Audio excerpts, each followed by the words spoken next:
Gaming is a beloved form of entertainment that has teleported people to a fun and exciting experience. While gaming started out as something that could be enjoyed in a household or in an arcade, gaming has evolved to being enjoyed online. This is where multiple players from around the world in different houses can play the same game. You can race other players in Mario Kart, play a game of soccer with flipping futuristic cars in Rocket League, build and go on an adventure with other players in Minecraft, or fight against other players from around the world in a one-on-one match in Street Fighter. The possibilities for how games can be played have opened up the doors for other developers to try their hands at online-focused games. One recent online hit was Splatoon, a game that combined Nintendo's charm and characters with an online shooter. Online gaming in general has started a community of people who livestream their games on Twitch. People have met friends through playing online, and have continued to have new experiences. Communities and discussions start online in anticipation for upcoming titles, or to come up with different tactics and strategies for playing in online matches. But while gaming has let players make plenty of friends, it's also let them make plenty of enemies. There are some people that go online that aren't interested in making friends, but rather they want to seek out other players that they can make fun of for whatever reason they can. Online games feature a voice chat option, where players can talk to other people around the world while they play.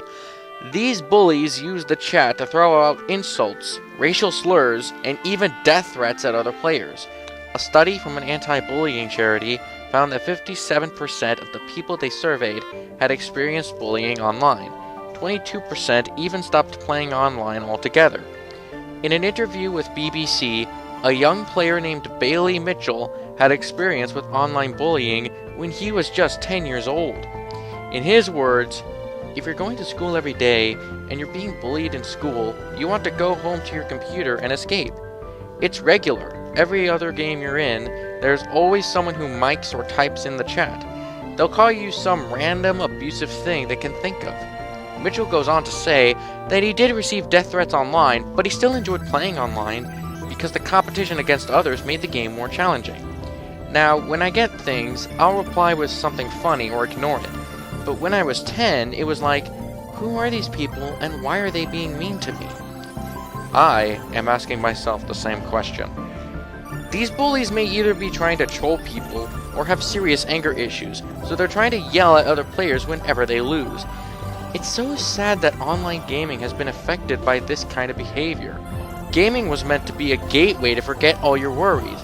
But then, here come the internet trolls to make you feel miserable again. However, one company is hoping to change that with their own online game, Sea of Thieves, developed by Rare and released exclusively for Xbox One and Windows 10.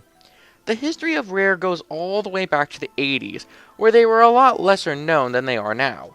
But when they were purchased by Nintendo, they created some of the most beloved games of all time. Flash forward to 2015, and after Rare was purchased by Microsoft, Rare announced an all-new game called Sea of Thieves. The game is an online pirate game where players can set sail on the high seas in search of treasure with their friends. Before the game's release, producer of the game Joe Neate talked about how the game intends to change bullying in online gaming. He was asked about his thoughts on toxic behavior in games and how it applied to the development of the game. When we set out to make Sea of Thieves, we wanted to make a new type of multiplayer game, something that encouraged different sorts of behavior. If you're playing purely competitive multiplayer games, then competition can lead to toxicity. When it came to Sea of Thieves and the design of the crew and how the crew work together, we made it so that everything is cooperative, so you can't harm other people in your crew.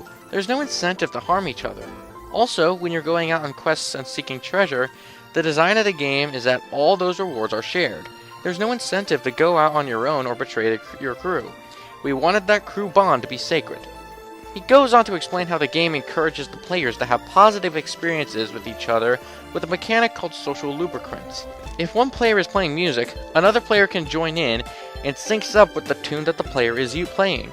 This is used in the bar that acts as your starting point when you log in, and acts as a good start towards a beautiful friendship. The bar in general is made to be a place where players can socially interact with each other. Players can use different emotes to each other to interact, and if they simultaneously do the salute emote, they'll automatically become friends on Xbox Live. Huh, who knew pirates could be so friendly? One of the game's focuses is to be a cooperative adventure, so teammates can't harm each other. People that aren't on your team are colored white, so your first instinct when you see them is not to kill them. In development, other teams were colored with an orange-red, but this was changed so the player didn't automatically shoot them. In regards to the communication system used, Neate said, "We also know that some people aren't comfortable using voice. Maybe they've had a negative experience in another game. Maybe they've had abuse, or maybe they have a speech or hearing impediment, and they don't feel comfortable using it.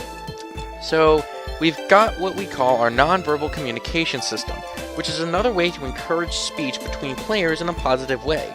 So when I'm on the wheel, I can ask for directions, or ask for help lowering the sail, so I can see better. Or if another player's on a map, they can send a series of commands. Hey, head northeast, head south. It's all contextual, and it automatically translates. So if I'm playing with somebody from France, when I send the message, it'll appear in English on my screen, but in their screen, it'll be in French. So we can play together and communicate together. We've seen so many people make friends by playing this game together. That's been an incredible thing for us to do. Anything we can do to make a positive experience, to make people make friends. If there's a player on your team that doesn't get along with other players, you and your team can vote on whether he gets sent to the brig or not. While in the brig, the bad player can either apologize and be let out, or quit the game altogether. Neate says that if it's a troll or a negative player that apologizes to others, it's like their defeat, where they admit to the others that they caused trouble and promise not to cause any more. All of this sounds pretty impressive for an online game, and one thing about the game that has gotten positive attention is the social aspect. People enjoy going out to find treasure with friends in the game, but they feel disappointed that the game doesn't have much else content other than looking for treasure. So it seems that more content will need to be added in the future, Splatoon style. I've also noticed that in gameplay videos, you can still attack other groups of players. That is how it would work in a pirate world, but it's a bummer that even if they are trying to not encourage players to attack each other, there will be some people that don't get the memo. Unless if they are just attacking each other for fun and not for bullying, then I understand. It's hard to know if this game will have any impact on online gaming, as the game is still recent and I don't know if developers will think about expanding on these ideas in the future. But I hope they do. Gaming is a hobby I love, and if it's being used for harassment and threats, then that's just awful. I think I heard Satoru Iwata rolling in his grave. If developers of online games can try to implement some form of punishment for online bullying, like the feature to report bad players in Smash Bros., or come up with replacements for voice chat options, that would be a good step forward for stopping online bullying. Sea of Thieves may not be getting these ideas out as effectively as it hoped, but at least there's a developer that's trying to do something about it.